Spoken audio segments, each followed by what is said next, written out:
قائمیەتی قەزای ڕانیە ئاماری ساڵانەی لیژنە هاوبەشەکانی لە کۆنگرەیەکی ڕۆژنامەوانیدا ڕاگەیاند لە ئەنجامی سەردانی لیژنەکانیان زیاتر لە 14 ملیۆن غرامە و سزای شوێنە جیاوازەکان کراوە و 15 شوێنیشان داخستووە و 57 تەن کەلوپەلی بەسەرچووش لە ناو براوە.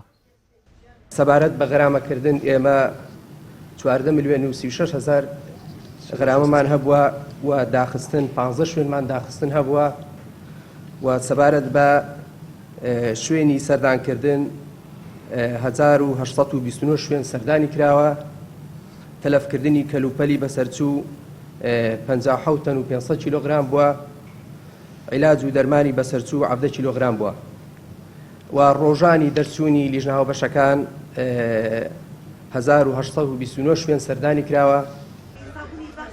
ئامارەکان دەری دەخەن هاوردەی خۆراک و کەرستەی بەسەرچوو بێ کوالێتی ڕوو لە هەڵکشانە. ئابووریناسێکیش دەڵێت هەرێمی کوردستان بووەتە شوێنێک بۆ ساغکردنەوەی کەلوپەل و خۆراکی بەسەرچوو کوالێتی خراپ. دەژڵێت زۆربەی ئەو شتانەی هاوردە دەکرێن کەسانی بەرپرس و کەسانی دەستڕۆیشتووی لە پشتەوەیە. ئەوەی هەست پێ دەکرێت ئێستا هەرێمی کوردستان بۆتە بازاڕێک بۆ ساخکردنەوەی کەلوپەلە بەسەرچووەکان و کوالێتی نزمەکان.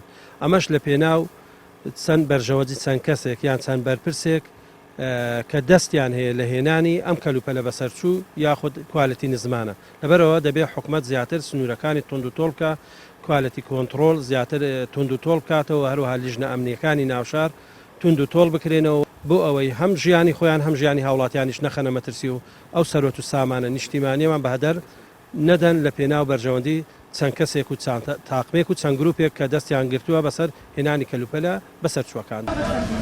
زۆربوونی کەلوپەل و خۆراکی بەسەرچوو بێ کوالێتی بووەتە دیاردەیەک و ساڵ لە دوای ساڵ ڕوو لە زیادبوونە و ئەمەش بووەتە هۆی هەڵکشانی ئامارەکانی توشبوون و بڵاوبوونەوەی نەخۆشیە کوشندە و درێژ خایەنەکان لە نێو هاوڵاتیاندا.